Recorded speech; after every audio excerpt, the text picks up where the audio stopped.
morning. Good morning to my other colleagues and also the viewing public, and most importantly, the good people of Tamale Central. I was doing so because it was shocking, listening to what you were reading, more so coming from the NPP. Okay. I guess perhaps someone rather than an NPP member uttered that statement. Well, it was funny, and I think that such stories be told to the Marines. Why? Why? Even the last elections, we saw what the NPP did in terms of unleashing violence to the people of this country.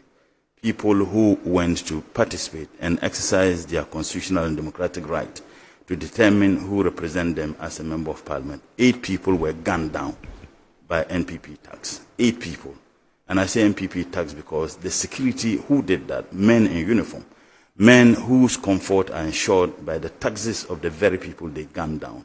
And they certainly could not have done that without any authorization. And if they did so, without any authorization by any high person anywhere, there should be some consequences. And again, it is important for us also to remember the kind of rhetoric that the NPP has made repeatedly since the inception of the Fourth Republic. 1992 elections, when they lost the elections, in fact, before the election, they threatened virtually everybody, including themselves. And I still remember the kind of statements that were made, violent statements by Professor Eduboyan, who was then the flag bearer of the NPP. Yes, 1992. And when they lost the elections, they went and wrote the stolen verdict. But even before the stolen verdict was written, the kind of statements they made, 1996 was not different. In fact, 2000, that was my first year in University of Ghana. President Nanado, then candidate Nanado, made a public pronouncement. It was on Joy FM that if NPP did not win the elections, that Ghana, there will be blood. He made that statement, right. The very president today. And again, we all witnessed what happened in 2012 when they lost the elections. What they did at Obra Sport. A young man who had his kids in his car, they vandalized the vehicle. As a matter of fact, the only crime the gentleman, committed was that he had President Mahama poster on his car. 2 years after that incident, that gentleman was interviewed, and he said his kid was still traumatized as a result of what happened. And every single person who mounted platform at Obra Sport issued threats upon threats to the people of this country. We've all witnessed what happened at Ayawaso West Wagon. And in fact, a commission of inquiry went into it. The commission came out with their findings. What happens? The president doesn't even have the balls to act based on what happened. We are all witnesses to what President Nanado said when he said that Itiwa Kura, Itiwa Omo Bibi Kakra. And everybody knows what happened at Itiwa. People were indeed beaten to pulp. And the president himself vaunted on this. They are Ashanti regional chairman. What didn't he say in several by-elections that we have witnessed in this country? So I'm saying, now when we have such statements coming from such a group of individuals, you begin to wonder, but perhaps the people of this country aren't aware of how the NPP in the UP tradition was formed. And Moro, I say this all the time, that my grandfather was one of the founding fathers of the UP tradition. And to be very honest, the reason why I can't belong to that party is because of their violent and historical antecedents. When the UP was formed, as a matter of fact, war drums were beaten and war songs were sung. I'll refer you to a book written by one Fisher, The End of Illusion. I have a copy of that book and I can make it available. That person, that writer, is not a Ghanaian. That writer is not an African. And he wrote that based on the evidences that were there. We all know what happened at Kulungugu. We've all witnessed to the fact that women in Kumasi who belonged to CPP, some were killed. A woman was caught. They used pestle to pound at the private part of that woman. These are historical documented facts by the same group of persons who are now telling us that they are so peace-loving. So the violence of the NPP didn't start only in the Fourth Republic. It started long before that. Mind you, at a point in time, Nkrumah could not even travel to Ashanti region. These were the very people. So when you have sons and grandsons and granddaughters of such group of persons, what do you expect them to do? So when you turn around and then you tell me, you issue a statement that extremely laughable, telling the people of this country that the NPP has demonstrated peace and love. And we've all seen registration exercise in Tamale in 2004. A gentleman and a group of NPP thugs, when they shot guns shot guns. When that gentleman was arrested and was remanded, Mustafa Hamid, the current NPA boss, held a press conference and threatened everybody. And within 2 hours, the gentleman was freed. So if it has to do with violent nature of the MPP, and I mean, they have demonstrated that beyond anybody's imagination. So when you have such statements being issued by such group of persons, you certainly will only laugh over such statements. But on the matter of the NDC, saying that we are unwilling, to participate in any sign, because the NDC has demonstrated our commitment time without number. Now look, because of ABCD, the national chairman didn't just say, we are not going to participate in this. But he gave reasons. What is the use of going to hotels, moving pick or where to sign peace accord, when the very people who must ensure that that peace is adhered to, that there is peace during and after the elections, that people are the very people who are fomenting trouble. You have a minister of state who makes such reckless and irresponsible statements on party platform where you have the NPP presidential candidate seated, Brian Achampong. And what he said just last week or two was not the first time. You remember the earlier statement he made. Now when you have a sitting president, who says that I won't hand over power to NDC without any caveat. If he had said that the NDC will not win the elections, so I don't see myself handing over power to NDC because they won't win, there would have been some measure. Maybe perhaps he thinks that they would win, but he says that he won't hand over power to an NDC, even if NDC legitimately wins power. And that is why we're making it very clear to them. This is not an election to be rigged. Whether President Nanado likes it or not, he would hand over power to President Mahama. Because, let me conclude. How is this different from what? How different is this statement you've made? How different is this statement from what perhaps Brian Achampong has said and what the president has said, which is to say that NDC will never win elections in this country? No, they never said so. I'm saying that he would hand over power to President Mahama because, inshallah, President Mahama will win the elections. All right. So if the president had said, I don't see NDC winning power, and therefore the possibility of me handing over to President Mahama wouldn't happen because he thinks that NDC cannot. Isn't it a case of maybe just the use of semantics? No, it is not. Because I've also heard the president say that he would ensure a peaceful elections. Let us not try to gloss over issues. A president's speech must be responsible. I mean, the person who must be guided. But isn't that a demonstration of some sense of optimism that his party will win, rather than saying that even if we win, we won't hand over? There are certain statements foot soldiers can make of a political not party. The president. Yes, because there are certain statements, not the president of the MPP. Yes, there are certain statements a member of parliament cannot make, yet his constituents can make that statement.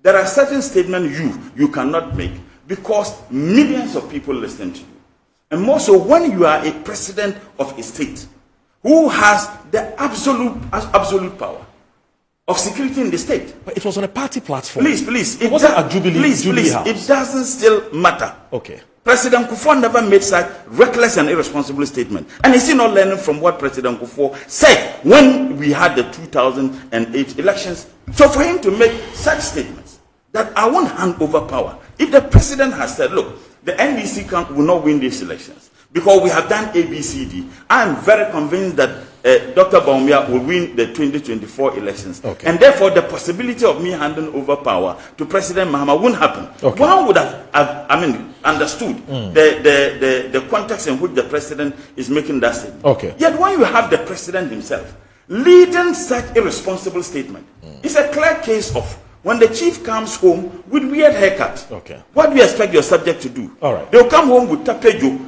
And that is precisely what we are seeing. So when NDC looks at all those issues, NDC begins to wonder, then what is the use of we going together, pretentiously sign a peace, accord for the purposes of ensuring that we have very peaceful elections. Yet you have the very persons or the very group of people who themselves have started issuing threat long before we get into the elections. So the NDC is peace-loving. The NDC has always committed in ensuring that there is peace, stability in this country. Okay. But these people are not. He raises two fundamental issues. One, the NPP doesn't have the moral turpitude or temerity or moral guts to even say that it's a peace-loving political organization or political party because of the many instances that he cited where he says were instigated by the party. He believes, he's confident about that.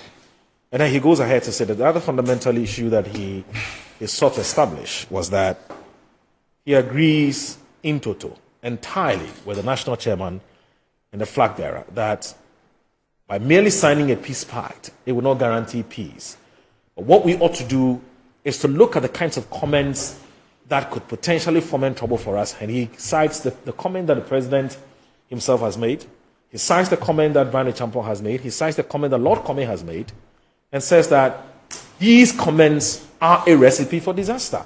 Those are the things we need to check, and not just signing a peace pact. It's just a mere formality. That in itself won't do anything. Do you disagree with him? No. You gave him a free hand to perform at his will and in his direction. Permit me not to go into his realm. Okay. Because that's his business. How he wants to handle this issue and everything is his space. Don't pull me into him. Right. Let him waddle in his and enjoy it. Because he has demonstrated by his utterance and tone and actions that he's totally contrary to why we're even at this table. Even at this table, if for nothing else, maybe, let's say, the NDC chairman took a position, NPP has responded, but what about us here? Okay. True, we're representing our parties. Our big man is here representing thought. Here negotiating between us. Isn't this another forum to probably create what we want Ghana to have? Is this how to approach it? Please don't pull me into that realm. All right. I think what is on the table is a very simple matter. We're going into an election.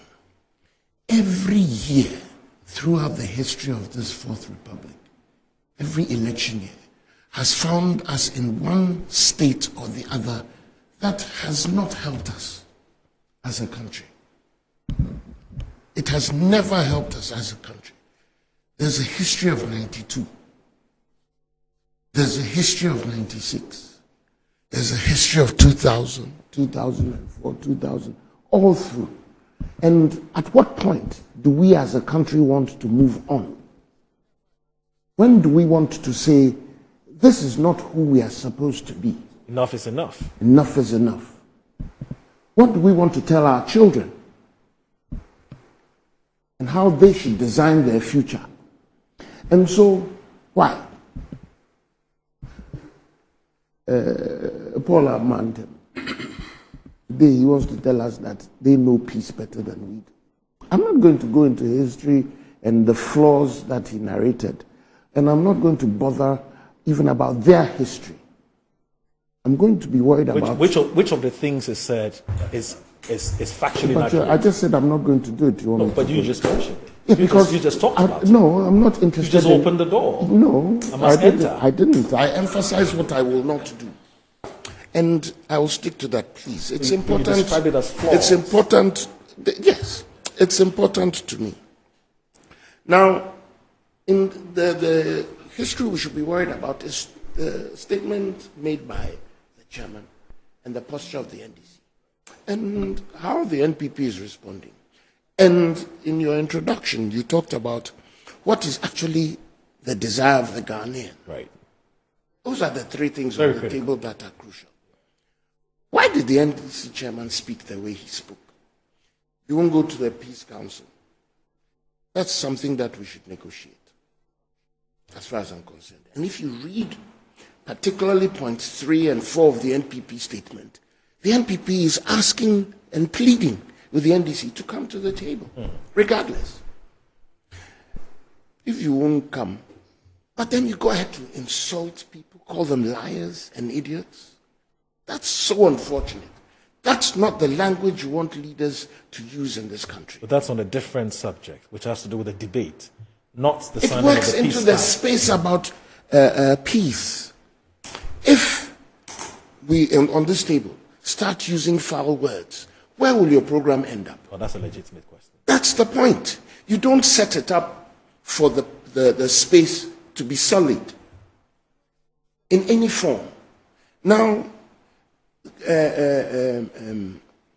what's on the table? And please permit me. We want peace. Yes, Before, I during, and want after to elections. read what you read already. Yeah. Up from the NPP statement and point out the thing. By the way, I looked at peace, and I believe Doc will give us a working definition of what but peace I looked it up in the simplest form in a dictionary. Right. In its noun form, it's talking about freedom from disturbance. Okay. And you're looking for tranquility, which is what we're asking for. We don't want disturbances. So how do we go and negotiate that? Who are the potential players in this disturbance situation? And when you go to the Peace Council and you sign on to it and you don't adhere to it, who sees? It's the Ghanaian. And who takes a position on it? It's the Ghanaian. And how are they supposed to register what they have seen? By being for or against those who say what they won't do and do what they claimed they wouldn't do but are doing. Right. They're wrong. So for me, it's an image thing, and I pleaded to read the points. Please do. 3 and 4 of the statement. And I said that the NPP has taken a position about encouraging the NDC. It says the NPP wishes to make a passion. Now, if your people even prop it up, it will help the Right. viewership. The NPP wishes to make a Derek, please put it up because Nana is reading. Please put up the statement by the MPP. Yeah. Wasn't afraid to read points it. 3 and 4. Yes. You know? Derek, could you please put this? Good. Point 3. Yeah, that's number 3. Point The three, NPP very wishes to make a passionate appeal Thank you. to the NDC to reconsider the posture. Please read it slowly so Okay. it sinks into. So the NPP Yeah. wishes to make a passionate appeal to the NDC to reconsider their posture by reason of the national interest and desist from making statements likely to fuel tensions in the political atmosphere with far-reaching implications for the peace and security of our dear country. Thank you. National interest, not individual interest, not Nana Freda's interest. If it was my personal Mutala and I will have a problem, we'll step outside. That one nobody will see. It will just be there between the two. You see, so you see my advantage. You see, immediately when we step out, I have advantage. Right. And I know how to achieve. And you know what? He hasn't been installed yet. And you know how I take advantage of that. Oh yeah, of course. He knows to take me into some corner and buy me my fufu. But we're talking about the national interest. Absolutely. Everybody has a different approach Okay. to dealing with this. As we're speaking, there are people in all corners of the country potentially listening to us and taking their own perspectives. Right. So what we do is crucial. So to bring all of that together, those in leadership must take a position, a policy position, a thinking, negotiable, that says, no matter what, these are the standards. And then go back to our people and negotiate with them. Look, go and meet those standards. When you don't meet it, the Ghanaians heard you. That's the national interest. They heard you. So when you don't meet it, they say, didn't you say this? Why are you doing that? Why? If you claim in the past we've done it and it didn't mean anything, all parties may be at fault. You want us to do a checks and balances thing? And is that how things will work? Then, point 4. So Derek, please put it up again. Point 4. Good. We wish to reiterate our firm assurance to Ghanaians that the NPP remains solemnly committed in words and in deeds to maintaining the peace and stability of this country before, during, and after the 2024 elections, and will accept its outcome in good faith. What better commitment than that? You know, there's talking about history. There's a story that claims that in 2000 and in the year 2000, when, by the way, my brother, in 2000, Akufo-Addo was not the candidate. I didn't say he was a candidate. Yes, you did. No, I've written it down. I never said that. No. I've written I said it down. he made a statement on radio. You said he was I a never said he was a candidate. You candidate. said he was a candidate. You may have slept, maybe. No, He did. I didn't say he was What a allowed candidate. you and I, we've been on these things for a long time. I You know never that said when he you was talk, a candidate. Okay, that's fine. you know when you And talk, I write it down. I wrote it To down. play I back. challenge your producer To play so back. that you apologize to me. Producer. I said he made a Producer, statement. please force me to apologize. I challenge. He said he didn't say it, so let's move. No, when the I have producer subsequently pulls said it, when he was a candidate. he says that the 2016. producer should pull it, so I said he was a apologize. candidate And in the 2016. way for me to apologize Yes, I will. is for the producer to produce, No, so I'm I forced to insist. apologize. I All right. insist So that producer, the producer- force me to apologize. All right. Now, Let's in move on. 2000, the story that I was, was that President Rawlings didn't want to hand over, but his people around him told him that's not how this works. How? I hear he was told this is not how this works. If in 2000, the whole world made sure that authority was handed over, The Great Rawlings. why would Nana Akufo-Addo want to sully his future? Give me one reason why Nana Akufo-Addo would want to sully his future. Because he himself has handed flag bearership authority to Dr. Bawumia, which means he's not the leader of the NPP anymore. He has stated it publicly and he's acting the part. So no, if Then, when the election comes, God forbid that it happens that way, but that NPP is declared, NDC is declared the winner. You see, it's even difficult for me to consider the fact why that. you say God forbid? Because I don't want them to win. I want NPP to win. There's a mission for this country, and the NPP is the carrier of that mission. Now, God forbid that the NDC wins. You think that Nana Akufo-Addo will put everything aside and say, Miango, and then force Dr. Bawumia, come take it in this country? Can you even conceive of it? I mean, what? How, Are you by this suggesting how that we should, preposterous are you is this? suggesting that we should ignore the comments that the Completely. president has said? Which the president? Which is to say that he would definitely hand over power to another NPP All government. this that I said, how does that amount to that? No, I'm saying that if what you're saying is anything to go by, which is that once Nanado loses, he would, if he loses, he would hand Nanado over. is not on the ballot to start with. Well, so Bawumia loses, he would hand over to That is an why NDC he has said. administration. That is why he has called for a peaceful environment, because Ghanaians must be able to choose in peace. Okay, That is the meaning of that. right. That is why he says he's going to make sure everything goes well, so